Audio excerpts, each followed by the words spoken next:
Okay, I have the honor to give the last talk of the day. It's called New Entry Records with Improved Lattice Spaces, and that is joint work with Elena Kirshanova and Alex May. So let me first give you some context. As probably all of you know, NTRU was the first practical lattice-based crypto system, and it was quite a huge influence for lattice-based cryptography as a whole.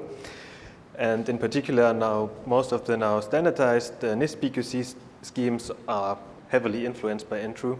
We have, of course, Falcon, which is directly based on NTRU, but also Kyber and Dilithium are quite heavily influenced by NTRU as they use very similar algebraic lattices. And even in the code-based world, you can see the influence of NTRU. For instance, Bike is essentially just a code-based NTRU scheme. And interestingly, even though NTRU is quite old for PQCrypto, the state-of-the-art in NTRU cryptanalysis is still very much in motion. So there was this recent line of work that discovered the so-called overstretched NTRU regime. And that was very exciting because it showed that there is a parameter regime where NTRU is a much easier problem than LWE. And before these works, it was basically believed that NTRU and LWE are equivalent from a hardness perspective. And recently there have also been some important improvements in practical lattice-based cryptanalysis with the release of the Jessica library, which is the first practical open source implementation of so-called sieving algorithms. And these algorithms allow us to bring down the practical complexity of lattice attacks on lattice-based schemes from super exponential to just exponential. And so this allows us to now attack parameter regimes that just a few years ago were completely out of reach. And we thought in our work, well, let's do exactly that. Let's attack regimes, let's go to the regimes as large as possible that we can currently attack with our current hardware and software and try to find out where that point lies. Yeah, so more precisely, what did we do? We provide the open source Jessica-based Python implementation for attacking NTRU, and then we used our implementation to perform some new record computations for NTRU, and we did that both in the old classical non-overstretched regime and also in the overstretched regime. And additionally, we used our implementation to test some new lattice spaces, which are kind of different from the lattice spaces that you would usually use in attacks. And we found that some of our new lattice spaces significantly improved the practical performance of attacks. And that is what I would like to focus on in this talk. So before I move on to our lattice spaces, I would like to quickly remind you of the definition of the NTRU problem, although we have seen it twice already yesterday. So we have quite a few parameters in NTRU. We have two integers, n and q. We have some polynomial phi with integer coefficients, and it's of degree n. Then we use phi to define a ring R, which are just, again, polynomials with integer coefficient, but then modulo phi. And finally, we have some length bound sigma greater than 0. And with all these parameters fixed, we can now define NTRU. So we're just given a ring element, H, and our task is to find two non-zero ring elements, F and G, such that two conditions hold. First is G has to be congruent to F times H mod Q.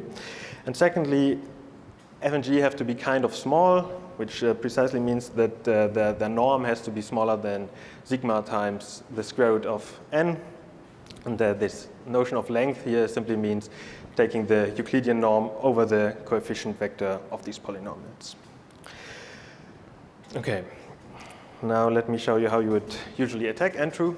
Well, the best known attack is still one of the very first published attacks, and that is due to Coppersmith and Shamir from Eurocrypt 97. It's a lattice-based attack, and it's actually very simple.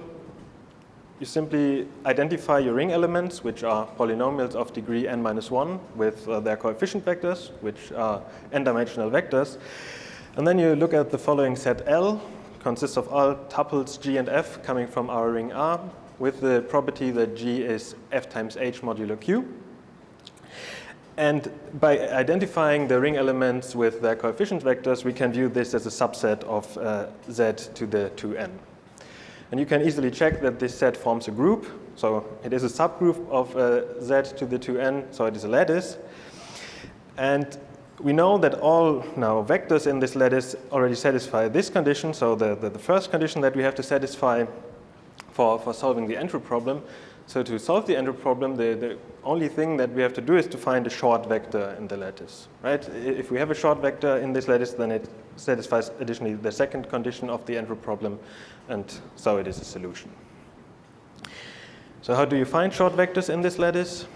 The usual attack strategy is to run the BKZ lattice reduction algorithm on that lattice, and you keep the algorithm running until you find a sufficiently short lattice vector of length sigma times square root of 2 times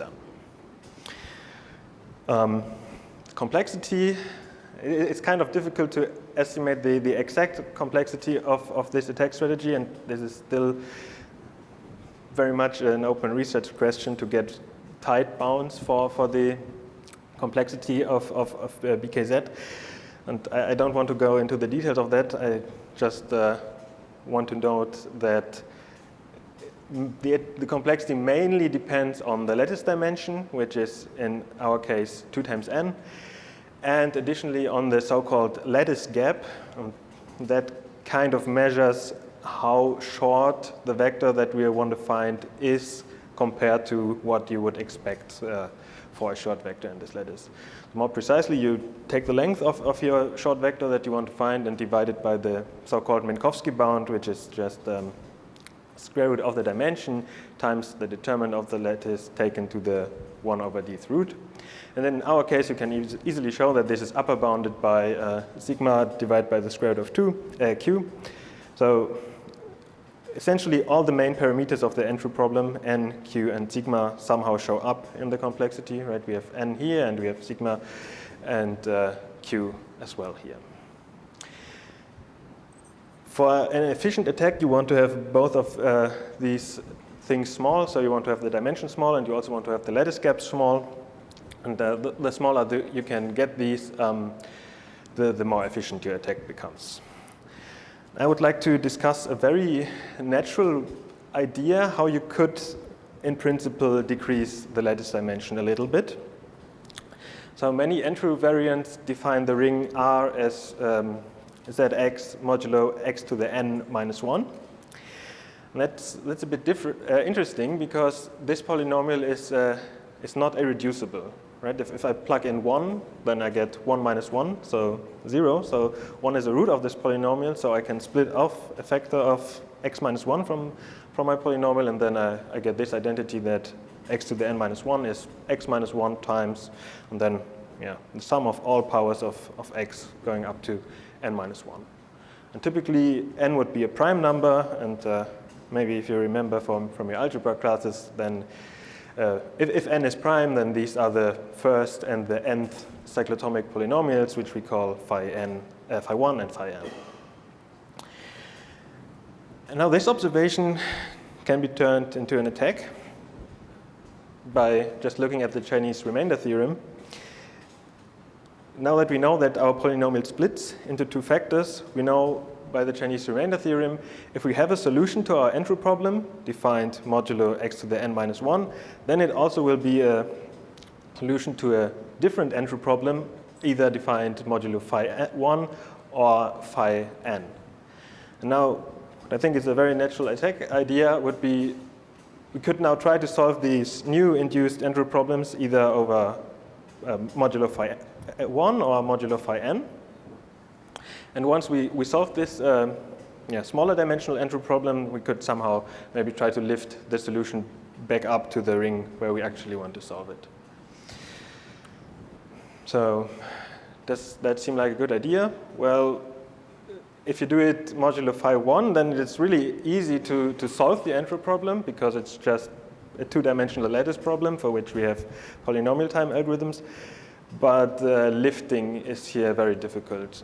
So there seems to be no way how you can learn anything useful about FNG by solving it modulo phi 1.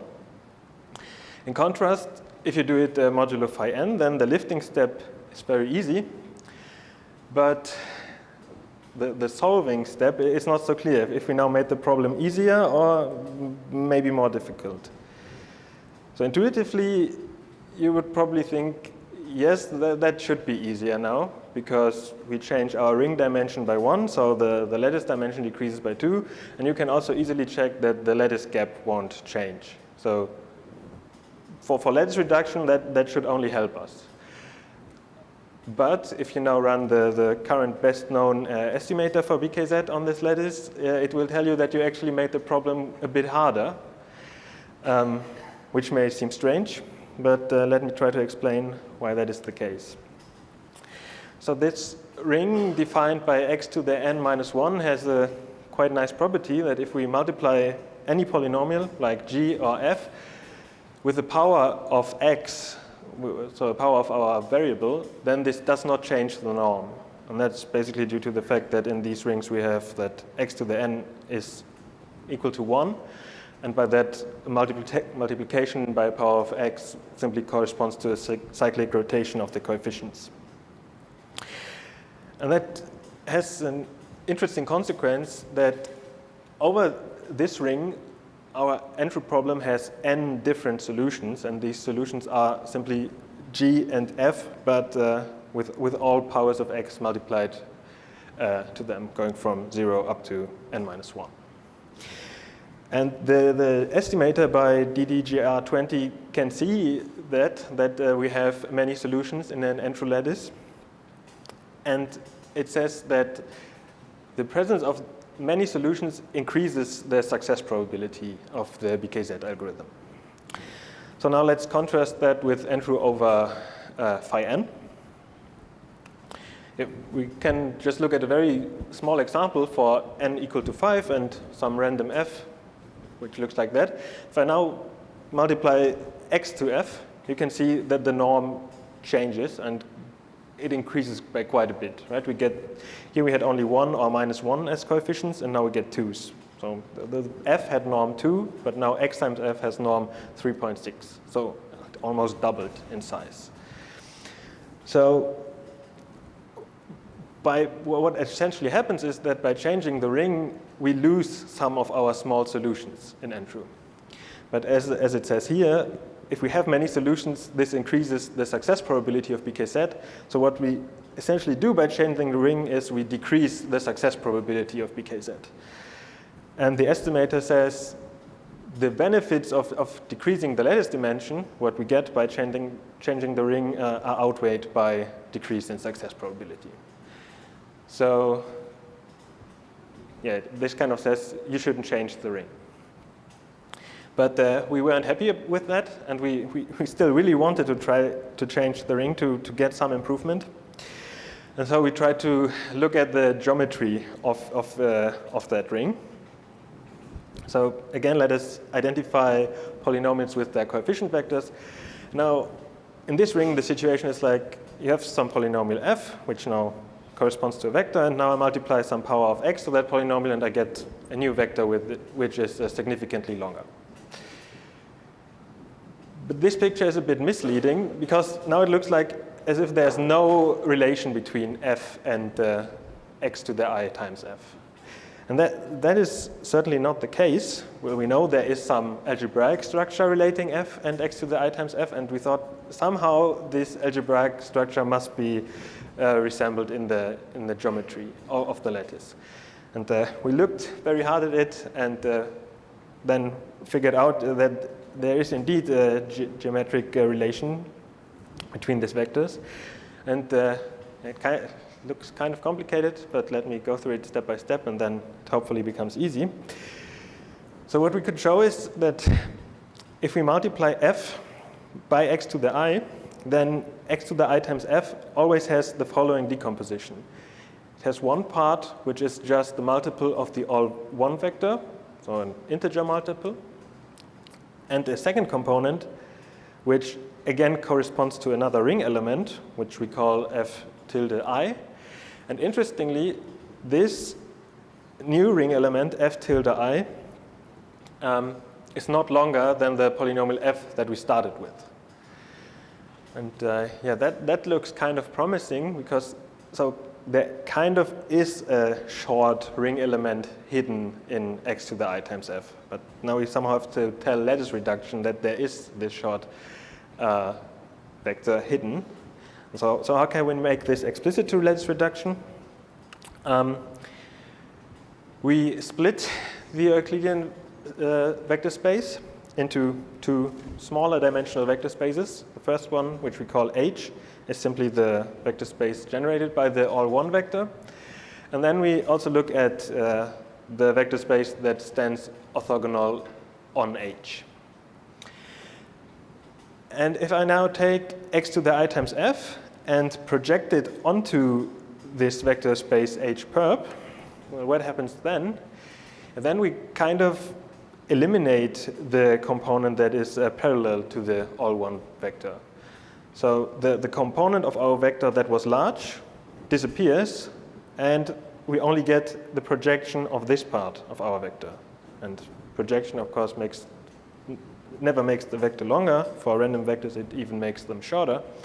So what happens if we project our vectors onto H perp, then we keep our solution small, right? Because we know this projection is at most as long as our f tilde I, and as I wrote here, this is at most as long as f.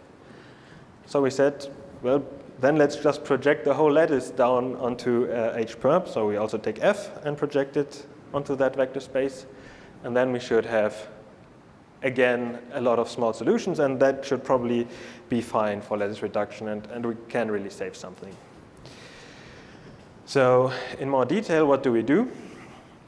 This is the usual Coppersmith-Shamir type NTRU lattice, defined modulo x to the n minus 1.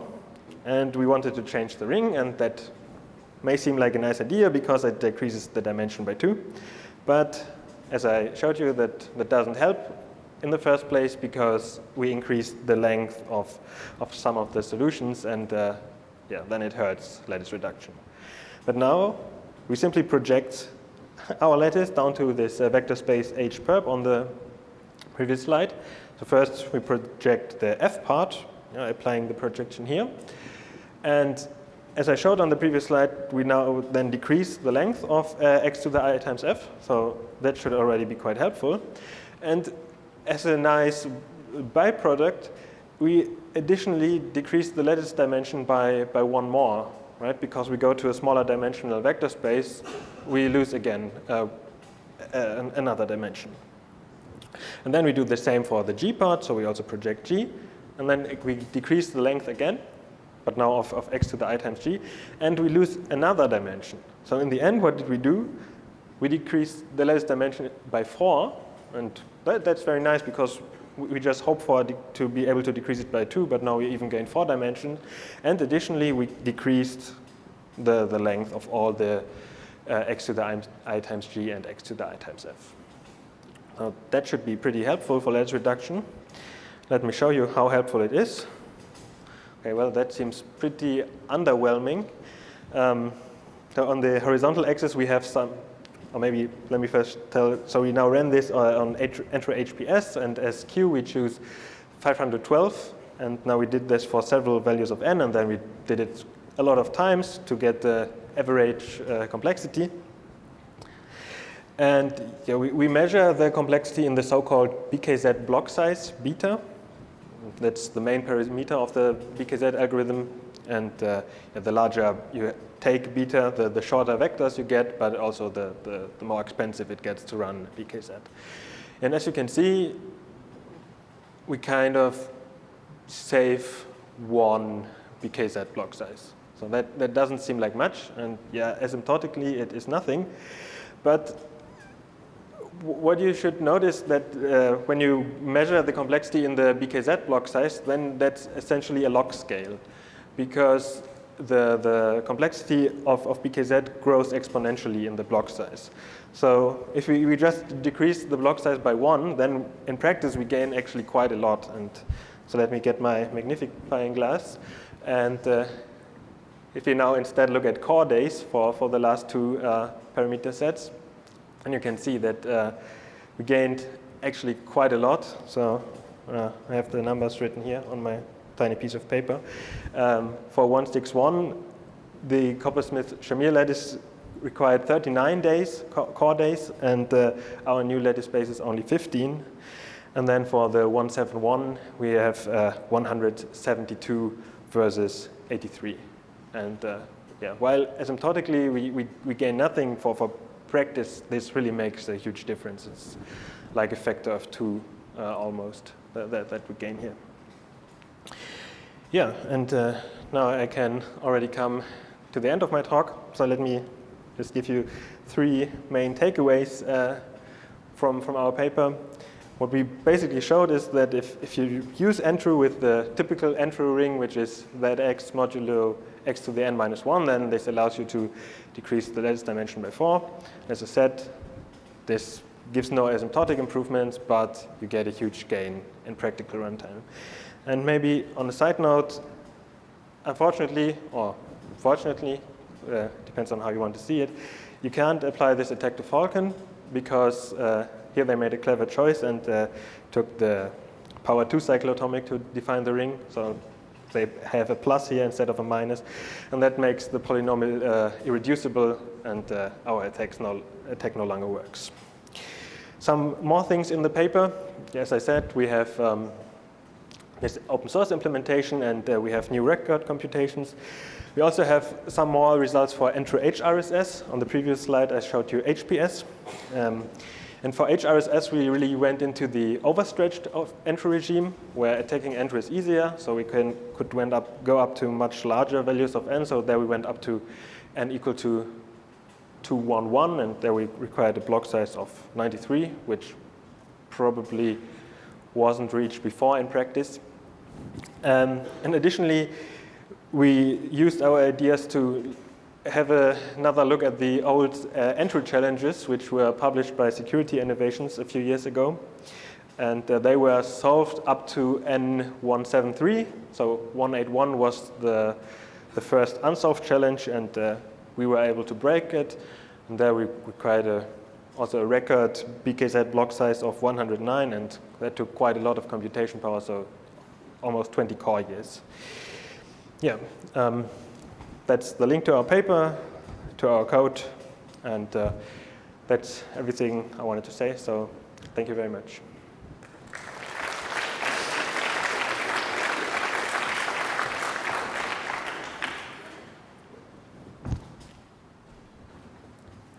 Thank you. Do we have some questions? Yes. So I'm just slightly confused that do you have any indication why dropping your BKZ dimension by 1, I would think, you know, in the core sieve metric, yeah, dropping by 1 should be less than a bit difference, whereas for you it was about 1.5 bits, it looks like. Yeah, I think the core SVP methodology ignores too many factors, like all the polynomial factors, which in these regimes are still quite relevant. Like between every SVP call to the sieving algorithms, you have to call LLL. And now at Crypto next week there will be published this new parallel LLL, but at that point we didn't have a parallel LLL, and we spent a lot of time just running LLL all over the again over the basis, and that was quite costly.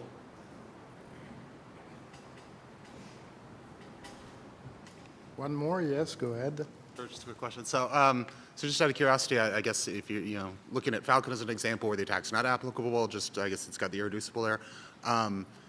Just for the hypothetical, sake, have you thought about like if you use like a weird polynomial, pick a degree in polynomial that has some kind of reducibility to it, would you get more of a gain? So if I would have, for instance, this ring, x to the n minus 1, but with even 2, then it splits into x to the n minus 1 times x to the n plus 1. And then there's an alt attack by Gentry, which essentially breaks it with in half the dimension. So then it becomes really easy. Okay, so I think we will stop here. Thank the speaker again and all the speakers of the session.